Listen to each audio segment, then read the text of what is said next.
안녕하세요. 저는 지금 남편과 이혼 소송 중인 30대 여자입니다. 남편은 아직도 이혼할 수 없다고 버티지만 저는 더 이상 남편과 시댁이 소름이 끼쳐서 같이 살 수가 없네요.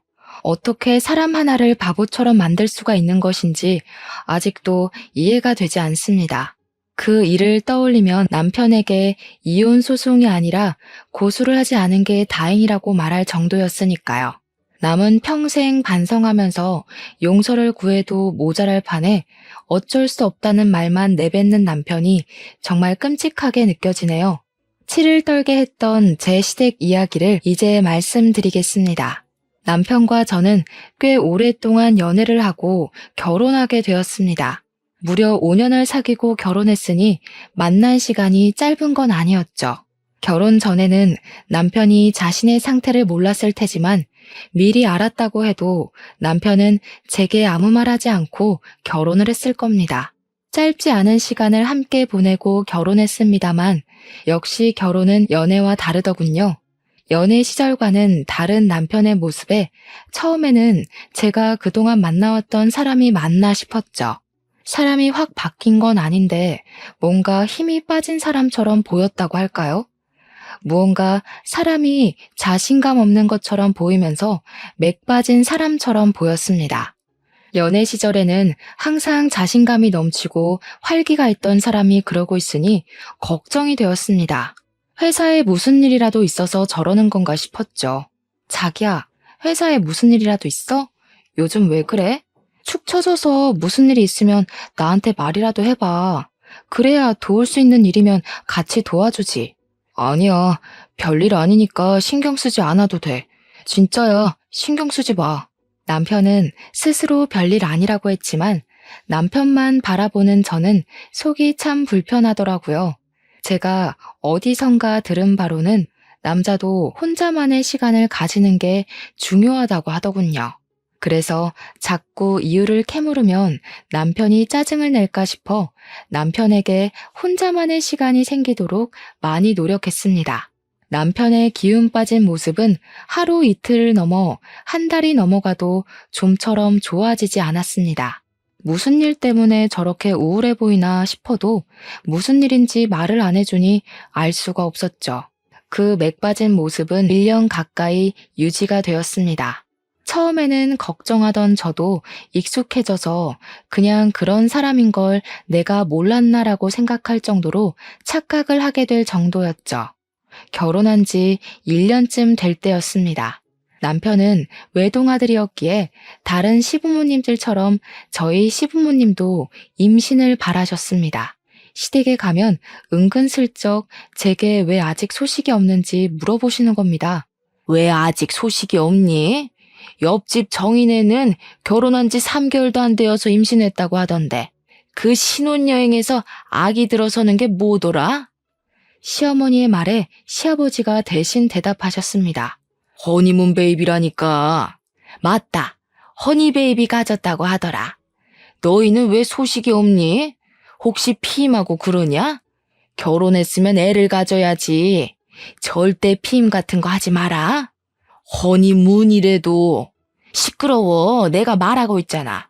당신은 좀 끼어들지 좀 마. 며느리 앞에서 내 체면 좀 생각해. 저희 시댁은 주도권은 시어머니의 독재 체제였습니다. 아버님은 어머님이 시키면 시키는 대로 하시는 분이셨죠. 그런 건 안 하니까 걱정하지 마세요. 저희도 노력하고 있어요. 보통 큰 이유 없으면 3년 이내로 생긴다고 하네요. 그래, 그런 건 안 한다고 하니까 다행이다만 그래도 신경 쓰고 해라. 너도 이제 신경 쓸 나이잖아. 저는 작게 네 하고 남편과 시댁을 나왔죠. 그때만 해도 기다리면 아이가 자연스럽게 생기겠지 하고 별 대수롭지 않게 여겼습니다. 그런데 결혼 3년 차가 되어도 아이가 생기지 않자 어머님의 추궁이 다시 시작되었죠. 너희 아직도 피임하고 있니? 내가 전에 하지 말라고 하지 않았어? 왜 아이 소식이 없는 거야? 저희도 애 낳고 싶어요, 어머니. 그런 거 안 한다고 말씀드렸잖아요. 제 말을 들은 어머님의 두 눈이 동그래지시는 겁니다. 지금까지 저희가 아이가 안 생기는 것은 피임 탓이라고 생각하고 계셨나 보더라고요. 아이고, 그게 무슨 말이냐? 피임을 하지 않는데도 아직도 아이가 안 들어선다는 말이야? 산부인과는 가봤니? 검사는 해봤어? 속사포 같은 어머님의 말에 대답했습니다. 그럼요. 아무 이상 없다고 기다려보라고 했어요. 너무 걱정하지 마세요. 요즘은 다 임신이 늦어진다고 의사 선생님께서 그랬어요. 3년간 기다렸는데 뭘 더 기다리라는 거냐? 너희들 나이는 생각도 안 하니? 더 기다렸다가는 환갑에 아이 낳을 거니? 안 되겠다. 너 내일 오후에 시간 비워둬라. 알았지? 나랑 같이 갈 데 있으니까. 제가 안 된다고 말해봤자 그게 어머님 귀에 들어올 리가 없었죠. 회사에 반차를 쓰고 어머님을 따라 나서야 했습니다. 어머님이 저를 데리고 간 곳은 허름한 건물에 있는 한의원이었습니다. 연식이 느껴지는 한의원 안에서는 젊은 여자들이 앉아서 기다리고 있더라고요. 여기가 그렇게 명이라고 하더라. 너 내 친구 양순이 알지? 왜 결혼식에서 내가 인사시켜줬잖아. 걔네 며느리도 여기서 침 맞고 바로 임신이 됐다고 하더라고. 저는 아무 대답 없이 고개만 끄덕였습니다.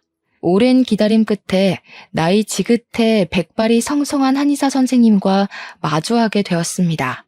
노인처럼 보이시는 한의사 선생님이 손목을 진맥하고 배에 혈자리를 눌러보았습니다. 결혼한 지 3년이나 되었는데 아이가 없어요? 며느님은 배도 따뜻하고 금방 아이가 들어설 것 같은데 아드님도 같이 데려와 보시지 그러세요. 요즘은 불임 원인이 남자들도 상당히 많이 늘어서요. 지금 누구 아들을 병신 취급하는 겁니까? 내 아들은 멀쩡하다고요. 한의사의 말에 어머님이 소리를 꽥 내지르시는 겁니다. 그렇게 소리를 지르고는 아직 진료 중인 저를 끌고 밖으로 나오셨습니다. 누구를 지금 고자 취급을 하는 거야? 저 영감탱이가. 너 내일 시간 다시 빼놔라. 나랑 다른 병원 갈 테니까. 알았니? 저는 어머님께 네 하고 짧게 대답을 했습니다. 아들 한번 데려오라는 말이 그렇게 기겁하는 일이었을까요? 어머님의 성격을 알고 있으니 내심 서운하면서도 아무 말 하지 못하겠더라고요. 한마디 잘못했다가 달달 볶일 생각을 하니 그냥 네네 하면서 어머님의 비위를 맞춰주는 게 좋다고 생각했죠. 한동안 어머님의 손에 이끌려 산부인과 병원을 더 돌아야만 했습니다. 마지막으로 난임 전문병원에 들러 나팔관 조영술이라는 시술을 받아야 했죠. 나팔관 양쪽도 정상적이시고 생리주기도 정확하고 자궁내막 두께도 좋고 근종 같은 것도 없이 깨끗하니 더 기다려보는 게 어떨까요? 며느님은 아주 건강합니다. 얼마나 기다려야 아이를 가질 수 있는데요? 정 그렇게 급하시면 인공수정이나 시험관을 해보는 방법도 있습니다. 아드님과 같이 한번 병원에 들리시죠. 요즘은 남자들 불임도 많아서. 어머님은 알았다고 하면서 다시 병원을 나오셨습니다. 이렇게 임신에 적극적이시면서 왜 아들이 정상적이지 않다는 말만 나오면 격하게 반응을 하시는지 알 수 없었습니다. 어머님의 그 모습이 은근히 속상했죠. 꼭 제게 문제가 있다는 뜻으로 보였으니까요. 어머님은 여러 명의 의사들에게 제가 지극히 정상이라는 말을 듣고서야 병원 투어를 멈추셨죠. 제가 정상이라는 말을 듣고도 어머님은 임신에 더욱 적극적으로 나오셨습니다. 몸에 좋다는 음식은 다 해먹이기 시작했죠. 보약이며 보양식이며 안 먹은 게 없을 정도였습니다. 그런 어머님의 정성에도 5년 넘게 저희에게 아이는 찾아오지 않았죠. 기다리기가 지쳤는지 어머님이 저희에게 먼저 시험관을 하는 게 어떻겠냐고 말하셨습니다. 아이가 쉽게 생기지 않을 것 같으니까 시험관을 해보는 건 어떻겠니? 보통은 나팔관이 막혀있지 않으면 인공수정을 하는 게 일반적인데 어머님은 인공수정을 건너뛰고 시험관을 하라니 깜짝 놀랐습니다. 그런데 제가 병원에 다녀왔을 때는 시험관보다 인공수정을 해보라고 하던데요. 바로 시험관을 하는 건 좀 그렇지 않을까요? 너는 하나는 알고 둘은 모르는구나. 어차피 인공수정을 하든 시험관을 하든 호르몬 주사를 맞는 건 똑같아. 그런데 뭐하러 인공수정하고 시험관을 또 하니? 그냥 처음부터 시험관을 하는 게 낫지. 그건 그런데요. 비용 차이가 엄청나잖아요. 인공수정은 정말 얼마 안 들어요. 돈 걱정하지 말고 시험관부터 해라. 다 너 생각해서 하는 말이야. 이럴 때는 어른 말 듣는 거야. 어머님의 성격을 잘 알고 있었으니 더는 토를 달지 않기로 했죠. 어차피 인공수정이 실패하면 시험관을 해야 하는 건 맞는 말이었으니까요. 시험관을 하는 일은 정말 쉬운 일이 아니었습니다. 호르몬 주사를 맞는 것도 그랬지만 3일에 한 번 정도는 병원에 가서 난소에 있는 난자가 얼마나 컸는지 봐야 했기 때문이었죠. 그래도 아기를 갖기 위해서는 어쩔 수가 없었습니다. 저도 제 친구들처럼 아이를 낳아 남편과 알콩달콩 살고 싶었습니다. 아이만 가질 수 있다면 이런 고생쯤은 아무것도 아니라고 생각했죠. 어느새 시간은 흘러서 배란 채취일이 되었습니다. 신선한 정자를 난자에 넣기 위해서는 남편이 병원에 직접 방문하는 게 가장 좋은 방법이었죠. 어머님은 제 병원 스케줄을 하나하나 직접 관리를 하셨기에 그날도 병원에서 나오면서 어머님께 전화를 했습니다. 어머니, 난자 채취일에는 남편과 같이 오라고 하네요. 신선한 정자를 채취해야 한다고요. 너는 회사 다니는 사람 거기까지 불러내야겠니? 내가 알아보니 정자를 집에서 채취해가는 것도 가능하다고 하는구나. 그러니까 병원에서 주는 통 받아서 집으로 가져와라. 몸보신해야 건강한 난자가 나오지. 정말 어머님께서는 모르시는 게 없었습니다. 어머님의 말을 반신반의하며 병원에 남편이 같이 오지 못할 것 같다고 말했습니다. 그랬더니 정말 작은 보온통 같은 것을 주는 겁니다. 직원 말로는 그냥 줄 수는 없고 특별한 사유가 있을 경우에만 지급해준다고 하면서 몇 번의 확인 절차를 거친 후에 통을 주었습니다. 그러면서 될 수 있으면 신선한 상태에서 받아오라고 하더라고요. 저는 그것을 받아서 어머님 댁으로 향했습니다. 어머님 댁을 가니 이번에도 상다리가 부러지게 음식을 차려놓고 기다리고 계셨습니다. 마침 남편도 퇴근해서 왔고 오랜만에 진수성찬이라 남편과 저는 참 허겁지겁 먹었네요. 식사를 끝냈더니 아직 초저녁인데도 잠이 솔솔 오기 시작하는 겁니다. 내일이면 지겨운 호르몬 주사도 끝이라는 생각을 해서인지 꾸벅꾸벅 졸기 시작했고 남편도 일하느라 졸리다며 같이 남편 방에 들어가 잤습니다. 그렇게 8시간을 내리 잤더니 어찌나 개운하던지 몸이 찌푸둥했지만 정신은 참 맑아지더라고요. 그런데 남편도 저랑 같이 일어난 줄 알았는데 책상 위에 놓여져 있던 통을 보니 이미 그게 받아져 있더라고요. 남편이 아침에 시간이 없을 것 같아서 새벽에 미리 받아놓았다고 말하면서 아침을 먹자마자 급하게 출근을 했습니다.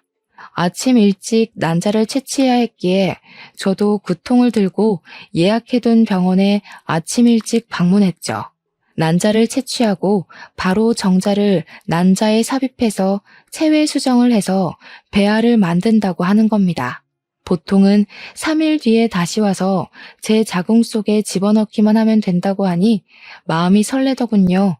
아직 배아들이 제 몸속에 들어가지도 않았지만 벌써 마음은 엄마가 된 느낌이었습니다. 난자는 12개가 나오고 건강한 상급 난자는 8개가 나왔다고 의사 선생님이 오셔서 말씀하셨습니다. 상급 난자가 많이 나올수록 건강하고 튼튼한 배아들이 많이 생긴다고 하셨어요. 저는 3일 뒤에 남편과 같이 병원에 내원해서 건강한 배아 2개를 자궁에 넣어 심게 되었습니다. 선생님은 건강한 배아가 3개나 더 있다고 하시면서 냉동을 할 거냐고 물어보더라고요. 남은 배아는 냉동해 드릴까요?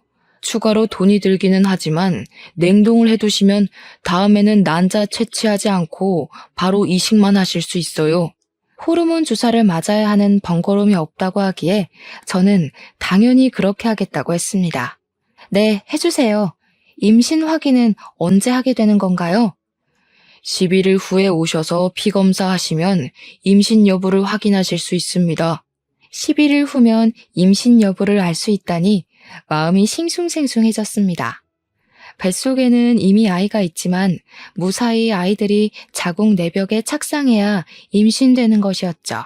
그 기간이 정말 기다려졌습니다. 배아 사진이라고 제 손에 쥐어주는데 동글동글한 세포 분열 중인 배아가 2개가 찍혀 있더군요. 너무 신기하고 저 덩어리들이 제 뱃속에서 아기가 된다니 믿을 수 없었죠. 한참을 쳐다보았죠. 이식 후 2시간 동안 안정을 위해 침대에 누워있다가 집으로 돌아갈 수 있었습니다. 집으로 돌아오는 길에 소식을 기다렸을 어머님께 전화를 드렸습니다. 어머님, 지금 이식 끝내고 집으로 돌아가는 길이에요. 2개 이식 끝냈고요. 3개는 냉동을 해두고 왔어요. 11일 후에 피검사하면 임신인지 알 수 있대요. 그래? 아유, 잘했다. 그런데 왜 너희 집으로 가니? 우리 집으로 와라. 이제부터가 진짜 시작이야. 몸 조심하고 잘 먹고 해야 아이가 잘 붙어 있지. 그리고 너 회사에 전화해서 당분간 쉰다고 해라. 꼼짝 않고 누워 있어야 착상이 잘 된다고 하더구나. 우리 집으로 와서 푹 쉬다가 임신되면 그때 출근해. 임신이 되면 출근하라는 소리에 깜짝 놀랐습니다. 오늘 하루도 팀장님께 사정해서 받은 월차였거든요. 네? 그게 무슨 말씀이세요? 당분간 쉬라뇨. 어머니, 그럼 저 회사에서 잘려요. 병원에서 이식 후에 몇 시간 동안만 휴식 취하면 가벼운 일상생활은 가능하다고 했어요. 걱정하지 마세요. 내가 다 알아봤다. 내가 아는 김씨 며느리도 일주일간 누워 있었더니 한 번에 임신이 성공했다는구나. 잔말하지 말고 우리 집으로 와. 어머님은 무조건 시댁으로 오라고 명령하며 전화를 끊어버리셨습니다. 그 성격을 누가 막을 수가 있을까요? 집으로 향하던 차를 돌려 시댁으로 향하게 되었습니다. 어머님이 말린다고 출근을 안 할 수는 없는 노릇이니 식사를 하면서 괜찮다고 안심을 시켜드려야 했습니다. 어머님, 너무 걱정하지 마세요. 병원에서도 일상생활은 가능하다고 했어요. 출근해도 괜찮을 거예요. 제 업무가 무거운 짐 들거나 돌아다니는 일도 아니고 사무실에 가만히 앉아서 컴퓨터를 하는 일이잖아요. 그러다가 아이가 아래로 흘러내리기라도 하면 어쩌려고? 앉아있는 것도 1~2시간이지. 종일 그렇게 일하고 출퇴근은 또 버스 타고 올 거 아니야. 그런 건 생각 안 하니? 그런 건 일상생활 범주에 끼잖아요. 괜찮을 거예요. 어머님은 저를 향해 화를 내셨어요. 예, 그러다가 애가 잘못되기라도 하면 어쩌려고 그러는 거니? 한 번에 철석같이 붙어야 그 고생을 안 하지. 설마 너 그 고생을 또 하고 싶어서 그러니? 그렇다고 일을 그만둘 수는 없잖아요. 아이를 낳는다면 앞으로 돈이 많이 필요할 텐데요. 아무 일 없을 테니까 너무 걱정하지 마세요. 제 말에 어머님은 못마땅한 표정을 지으셨습니다. 하지만 어쩌겠어요. 요즘 시대에 아이 하나를 키우려고 해도 돈이 많이 드는걸요. 불안해도 일을 해야 했습니다. 겨우 어머님을 설득하고 그날은 저녁만 먹고 집으로 돌아갈 수 있었습니다. 임신 결과를 기다리는 11일 동안 살얼음판을 걷듯 조심해서 다녔습니다. 혹시라도 뱃속의 아이가 미끄러지지는 않을까 싶어서죠. 아직은 착상도 되지 않은 세포 덩어리에 불과하지만 마음은 이미 임신을 했다고 생각해서일까요? 모든 것이 조심스럽고 먹는 것 하나도 신경 쓰게 되더라고요. 그 2주가 안 되는 시간이 얼마나 길게 느껴지던지 빨리 피검사를 하고 아이를 가졌다는 소식을 기다렸습니다. 드디어 11일에 아주 긴 시간이 지나고 남편과 병원을 내원하게 되었습니다. 팔뚝에서 피를 뽑고 잠시 기다리자 검사 결과가 나왔다고 진료실 안으로 들어오라고 하더라고요. 그 순간 얼마나 떨리고 설레던지 조심히 의사 선생님 앞으로 가서 마주 앉았습니다. 수치가 낮네요. 임신이 안 되셨어요. 다음 월경을 시작하시고 검사 후 다시 날짜를 잡아야 할 것 같네요. 임신이 안 됐다는 소리에 실망감이 밀려왔습니다. 기대를 많이 했거든요. 제 실망한 얼굴을 보았는지 의사 선생님께서 저를 위로해 주더군요. 너무 실망하지 마세요. 아직 건강한 배아 3개나 냉동해 두었잖아요. 다음에 3개 한꺼번에 넣어봅시다. 어깨가 축 처져 병원에서 나오는데 임신이 안 됐다는 것도 그렇지만 어머님께 한 소리 들을 생각하니 눈앞이 막막해지더라고요. 그래도 알려드려야지 어쩌겠어요. 저보다 더 많이 손주를 기다리셨으니까요. 어머니, 병원에 다녀왔어요. 그런데 임신이 안 되었다고 하네요. 어머님은 한참이나 핸드폰 너머로 아무 말이 없으셨어요.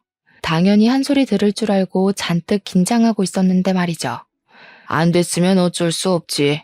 다음에는 언제 이식 가능하다고 하니? 그 냉동인가? 그거 할 수 있다고 했지? 이미 안 된 건 잊어버리고 빨리 다음 이식 준비해라. 딱 그 말만 하시고 전화를 끊으시더라고요. 그때는 얼마나 감사하던지 어머님도 저만큼 실망하셨을 테지만 내색하지 않으셨죠. 집으로 돌아가는 길에 남편은 아무 말이 없었습니다. 제가 말을 걸어도 뚝뚝 끊어지는 단답형 말뿐이었죠. 처음에는 실망이 너무 커서 그러나 생각했습니다. 그런데 며칠이 지나도 그의 기분은 쉽게 나아지지 않는 겁니다. 예전처럼 또 말을 잘하지 않는 남편의 모습에 저도 점점 지쳐만 갔습니다. 착상에 실패해서 저도 예민할 수밖에 없었던 상황이었고 이제는 남편에게 말 거는 것조차 포기하고 말았습니다. 그렇게 서로 대화를 잃어간 채 한 달이 지나버렸고 어김없이 생리가 터지고 말았습니다. 생리가 터질 것을 알고 있었지만 정말 실망스럽더군요. 사람 마음이 그렇잖아요. 혹시라도 기적이 일어나지 않을까 하는 마음이요.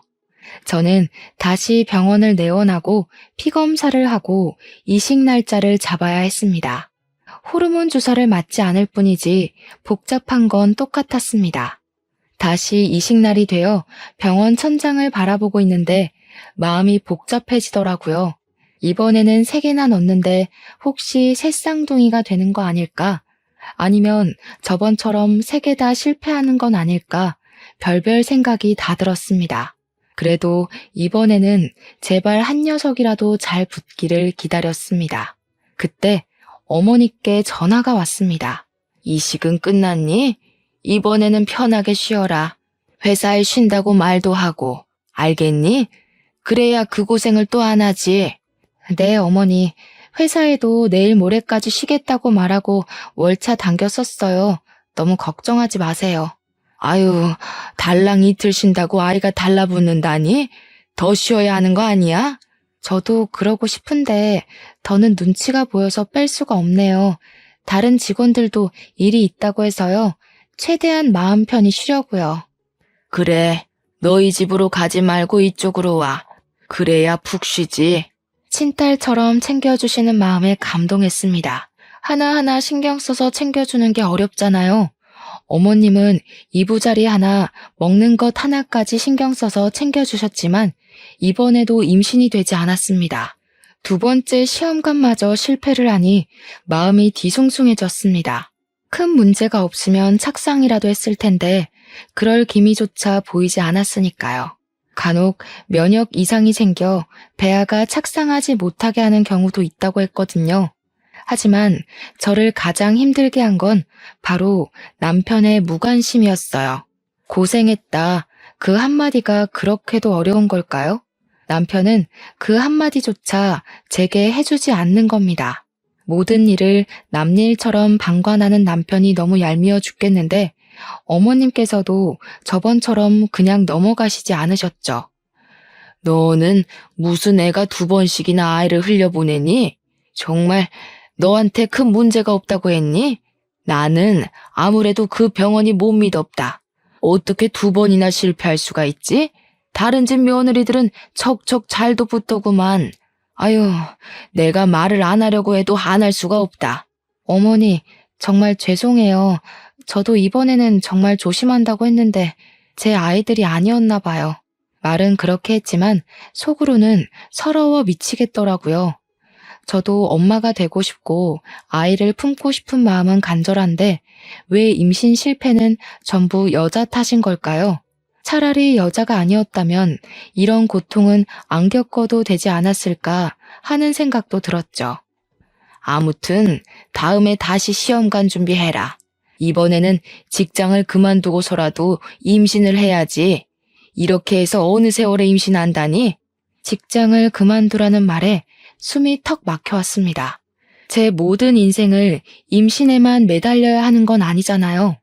어머님이 직장까지 그만두고 임신에 집중하라고 하는데 저는 그러고 싶지 않았습니다. 꼭 아이를 낳고 살아야 될 필요도 없고요. 상황에 맞춰 살면 되는 거 아닐까요? 그래서 처음으로 어머님께 반기를 들었습니다. 대답 안 하고 뭐하고 서 있는 거야? 직장 안 그만둘 거니? 응? 그렇게 해서라도 아이를 가져야 할 거 아니야. 조금 쉬었다가 하면 안 될까요? 연속으로 2번이나 시험관을 했더니 몸이 너무 축난 것 같아요. 몸이 회복되고 나서 할게요. 그게 무슨 말이야? 하려면 바로 해야지. 아이가 너를 기다려주기라도 한다던? 바로 해라. 벌써 너희가 아이를 못 가진 게 몇 년인지 알기나 하니? 벌써 낳아도 2-3명은 낳았겠다. 저희 결혼 기간이 짧진 않은 시간이었지만 한 번에 임신하려고 하니 심적으로 부담이 되었습니다. 어머님의 말도 틀린 말도 아니었죠. 지금 멈추면 언제 다시 할지 모르는 일이니까요.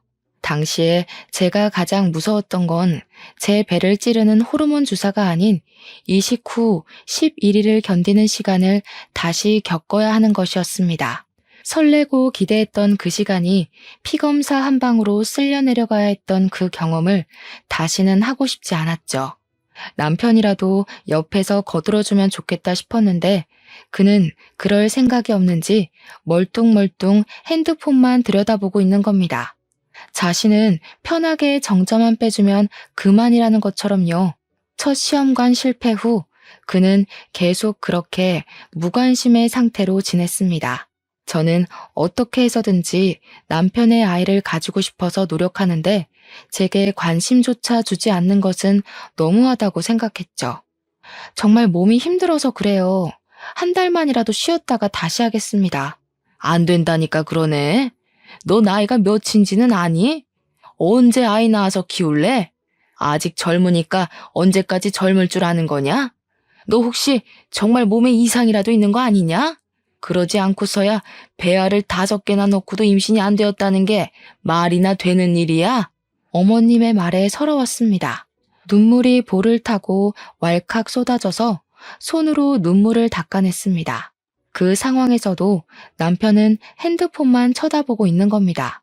속이 뒤집히려고 하는데 어머님 옆에 있던 아버님이 남편 대신 말을 거들어 주셨죠. 아유, 그만 좀 해. 며느라기가 울잖아. 한 달 쉰다고 안 생길 아이가 생기는 것도 아니고 생기려면 때 되면 생기겠지. 지금 이 양반이 알지도 못하면 가만히 앉아서 텔레비전이나 봐. 내가 지금 며느리랑 이야기 중인 거 안 보여? 유일하게 제 편을 들어주던 아버님은 어머님의 핀잔에 입을 다물고 시선을 텔레비전으로 돌리셨습니다. 그 상황에서 제가 할 수 있는 것은 알겠다는 말밖에 없었습니다. 마음이 내키지 않으니 집으로 돌아오는 내내 정말 시험관을 다시 해야 하는 게 맞는 건지 의문이 들었죠. 정말 너무하다고 생각하지 않아? 나는 어떻게 해서든지 당신 아이 가지고 싶어서 노력하는데 당신은 뭐야? 어머님이 바로 이어서 하라고 다그칠 때 한마디라도 거들어줄 수는 없어? 꼭 그렇게 핸드폰만 들여다보고 있어야 해? 나보다 핸드폰이 더 중요하냐고. 남편도 제게 신경질적으로 반응을 했습니다. 내가 무슨 말을 해야 하는 건데? 시험관 실패한 건 당신이지 내가 아니잖아. 그런데 나보고 무슨 말을 하라고 그러는 거야? 자기가 하기 싫으면 그냥 하기 싫다고 말하면 되잖아. 당신도 아이 가지고 싶어서 그만두겠다는 말 안 하는 거 아니야? 남편의 말에 기가 막혔습니다. 남편의 말은 꼭 저 혼자 아이를 가지고 싶어 안다라는 사람 같았죠. 본인은 아이를 원치 않았다는 듯이 말이죠. 당신은 아이를 원하지 않는다는 소리야? 왜 시험관으로 생기는 아이는 당신 아이 같지가 않아? 저번부터 왜 그러는 건데? 난 당신만 있으면 돼. 아이 없어도 괜찮다고. 그런데 당신이나 어머니는 아이를 안 가지면 큰일 나는 사람들처럼 구니까 그렇지. 뭐? 내가 언제? 나는 어머님이 시키니까 그대로 따랐을 뿐이잖아. 당신도 결혼한 지 1년도 안 됐을 때부터 어머님이 나 앉혀놓고 한 이야기 다 들었잖아. 그런데 왜 내 탓을 하는 거야? 당신이 아이를 원하지 않았으면 어머님께 한마디 했어도 됐잖아. 이제까지 아무 말 없이 가만히 있었으면서 왜 나를 아이 못 가져서 미친 사람처럼 말하는 거냐고. 내가 언제 아이 못 가져서 미친 사람이래? 적당히 해도 되는데 정도를 넘어서니까 그렇지. 그러니까 어머님 성격을 잘 아는 당신이 그 한마디를 해주었으면 되는 거라고. 저희는 그렇게 같은 말을 하면서 한참을 싸워야 했습니다. 그리고 어김없이 어머님의 재촉이 시작되었죠. 생리는 시작했니? 생리하면 병원에 다녀와야지. 시험관 빨리 하고 아이를 낳아서 살아라. 그래야 사람 사는 정도 느끼는 거야. 내 말 알겠지? 어머님, 저희 아이 없어도 괜찮을 것 같아요. 그이도 아이를 가지고 싶은 마음이 별로 없는 것 같고요. 저도 이번에 아이에 대한 마음 내려놓았어요. 핸드폰 너머로 어머님의 분노가 그대로 전해져 왔습니다. 그게 무슨 말이냐? 아이를 안 가져도 된다니? 세상에, 내가 요즘 애들이 아이 안 낳는다는 말은 들어보긴 했다만 내 며느리한테 그런 말 들을 줄은 생각하지도 못했다. 시집 왔으면 당연히 자식을 낳아야 한다는 생각을 해야지. 그럼 뭐하러 결혼한다니? 당장 병원 가라. 알겠니? 변명할 틈도 없이 어머님은 핸드폰을 끊어버리셨습니다. 별 수 있나요? 이혼하지 않고 시댁과 연을 끊고 살 것이 아니면 어머님 말씀에 따라야죠. 저도 아이는 가지고 싶었습니다. 단지 시간을 여유 있게 가지고 몸과 마음이 회복하면 다시 시작하고 싶었던 거였죠. 다시 호르몬 주사를 맞으면서 난자 채취일이 되자 어머님은 저희를 다시 시댁으로 부르셨습니다. 저를 위해 어머님의 헌신적인 케어가 시작된 거였죠. 너희 내일 난자 채취하지? 오늘 우리 집으로 와라. 아들 거 받을 통도 챙겨온 거지? 꼭 들고 와라. 알겠지? 병원에서는 남편이 직접 와서 하는 게 가장 신선하다고 하는데요. 이번에는 남편이랑 같이 가서 받아올게요. 너는 무슨 바쁜 애를 자꾸 병원에 데리고 가려고 하니? 너도 일 그만두면 누가 너희를 먹여 살려? 잔말 말고 통이나 받아와. 제 생각으로는 신선한 정자가 성공률이 더 높을 것 같은데 굳이 정액을 받아서 가라니 이해가 되지 않았습니다. 남편과 충분히 갈 수 있는 시간이고 거리인데 말이죠. 그런 의문을 품고 저희는 시댁으로 향했습니다. 어머님은 저를 위해 다시 상다리가 부러지게 음식을 차려주셨습니다. 너무 감사했죠. 이번에는 꼭 착상에 성공해서 어머님께 손주를 안겨드리고 싶었습니다. 그런데 저녁을 먹고 나니 졸음이 밀려들었습니다. 몇 달 동안 몸을 축내며 시험관을 하면서 최근에 체력이 많이 떨어졌는지 조금만 무리한다 싶으면 졸음이 쏟아져 왔거든요. 저녁 식사를 마친 상을 치우는 중에도 눈꺼풀이 감겨왔어요. 참아보려고 눈을 부릅떠도 눈이 감겨오는 겁니다. 서둘러 상을 치워놓고 남편의 방으로 들어가서 먼저 잠을 자게 되었습니다. 한 3시간 정도 잤을 때 목이 말라 깨고 말았죠. 그런데 거실에서 사람들의 목소리가 귓속에 들려왔습니다. 잠결이라 잘 들리지 않았지만 남편의 목소리라는 것은 확실히 알겠더라고요. 이거 꼭 계속해야 해요? 그냥 그만하면 안 돼요. 아이 없이 그냥 살겠습니다. 그게 저희에게도 더 좋을 것 같고요. 어머님께 그렇게 말을 해주니 남편이 제 앞에서는 내색 안 하더니 뒤로는 이렇게 내 편을 들어주고 있구나 속으로 뿌듯했습니다. 그런데 뒤에 들려오는 말이 조금 이상해지기 시작했죠. 그게 무슨 말이야? 아이는 있어야지. 아이 있는 것하고 없는 것하고 얼마나 차이가 크게 나는지 알기나 하는 거야? 이렇게 해서 낳은 아이가 제 아이예요? 아버지 아이잖아요. 저 사람 속여 낳아도 제 아이가 아니라 제 동생이 태어나는 거라고요. 제 아내 몸에서 나온 동생을 보면서 어떻게 평생 살라는 말이에요. 시끄러워. 그렇게 해서라도 아이를 낳아야 고자라는 소리를 안 듣지. 아휴, 난 부끄러워서 어디 가서 말도 못하고. 아이 하나만 떡하니 낳아봐라. 아무도 네가 그 무엇이냐, 무정자증이라는 거 아무도 모를 거다. 순간 제 귀를 의심했어요. 남편의 아이가 아니라 아버님의 아이라니. 거기다 남편이 무정자증이라는 말은 처음 듣는 말이었죠. 화가 머리끝까지 치밀어 오르자 밀려 들어오는 잠도 확 깨버리는 겁니다. 문을 벌컥 열고 거실로 나가자 세 사람이 놀란 토끼 눈을 하고 저를 쳐다보았습니다. 저는 남편에게 다가갔습니다. 그게 무슨 말이야? 방금 그 말 무슨 말이냐고. 사실대로 말해, 빨리. 남편은 저를 보고 깊은 숨을 내쉬더니 고개를 푹 숙이고 말했습니다. 미안해. 그동안 당신이 가져간 통에는 내 거가 아니었어. 우리 아버지 거였지.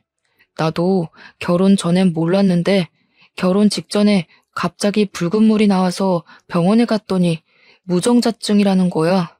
수치스러워서 아무한테도 말 못하고 어머니도 누구보다 손주를 원하시니까 내가 말 안 하면 그만일 거라고 안일하게 생각해버렸어. 일이 이렇게 커질 줄 나도 몰랐어. 여보, 정말 미안해.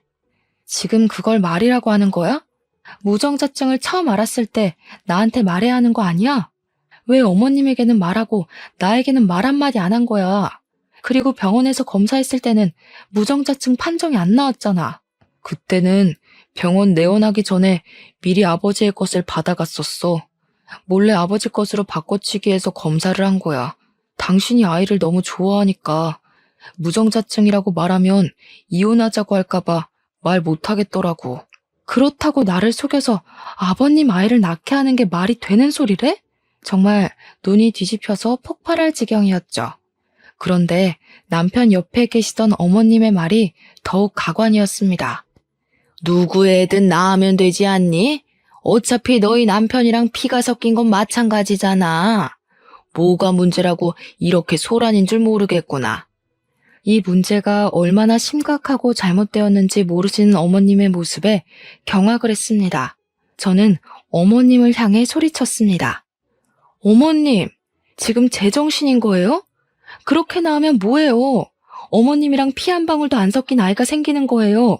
시아버님의 아이가 다른 여자한테서 생기는 거라고요. 그런 생각은 하나도 안 하셨나 봐요. 저는 도저히 이 미친 집구석에서 못 살겠습니다. 당신, 나랑 당장 이혼할 준비해. 저는 거둑과 차키만 들고 시댁에서 뛰쳐나왔습니다. 차를 운전해서 친정으로 향했죠. 가는 내내 이 어이없는 상황에 눈물이 흘러내렸습니다. 사랑했던 남편과 믿었던 시댁이 저 몰래 이런 끔찍한 짓을 꾸몄을 거라고 상상도 못했습니다. 임신이라도 했더라면 그 아이는 누구의 아이라고 해야 하는 걸까요? 생각만으로도 끔찍했습니다. 연락도 없이 새벽에 친정으로 찾아가자 친정엄마 또한 놀라셔서 제게 남편과 싸웠냐고 물어보셨습니다. 저는 엄마에게는 아무 말도 하지 못했습니다. 그 일을 어떻게 설명을 해야 할지 막막하기도 했지만 다시 입 밖으로 꺼내는 제가 비참했거든요.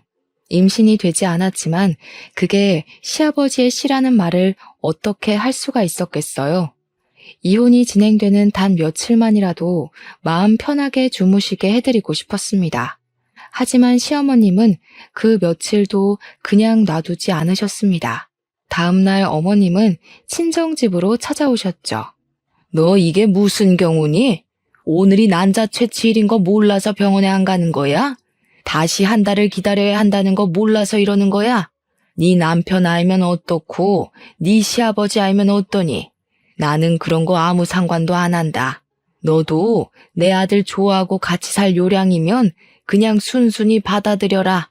옆에서 잠자코 듣고 있던 엄마가 얼굴을 찌푸렸습니다. 이게 무슨 말이야? 누구의 아이를 어쩌고 저째? 네 시아버지 아이가 왜 나오는 거야? 제가 지난번에 했던 시험관 배아가 남편의 정자를 넣은 게 아니고 시아버지의 정자를 넣은 거였대요. 남편이 무정자증이라서 저를 속이고 시아버지 아이를 가지게 하려고 했어요. 친정엄마는 제 말이 끝나자마자 시어머니의 멱살을 잡으셨습니다. 우리의 말이 사실이에요? 아니, 지금 남의 딸한테 뭐 하는 짓인 거예요? 지금 사돈 딸은 우리 집안 며느리예요. 저희 집에 며느리로 들어왔으면 집안의 대를 이으라고 말하는 게 그렇게 이상한 겁니까? 제 아들이 정자가 없으니 시아버지 정자라도 받아서 대를 이어야죠. 당신 나가. 당장 내 집에서 나가. 아무리 그렇다고 해도 사람이 할 짓이 있고 아닌 게 있는 겁니다. 물어봐도 거절할 판에 속이고 그런 일을 저질렀으면 최소한 잘못했다고 말해야지. 고소하기 전에 빨리 꺼져요. 어머님은 한참을 엄마를 노려보시더니 뒤돌아가셨습니다. 너는 그런 일이 있었으면 엄마한테 당장 말을 해야지. 말도 안 하고 뭐 하고 있었던 거야? 최서방 당장 불러라. 내가 가만두나 봐. 엄마의 전화를 받은 남편이 헐레벌떡 친정으로 달려왔습니다. 엄마는 남편이 현관으로 들어서자마자 다가가셔서 뺨을 세게 내리치셨습니다. 금수만도 못한 놈.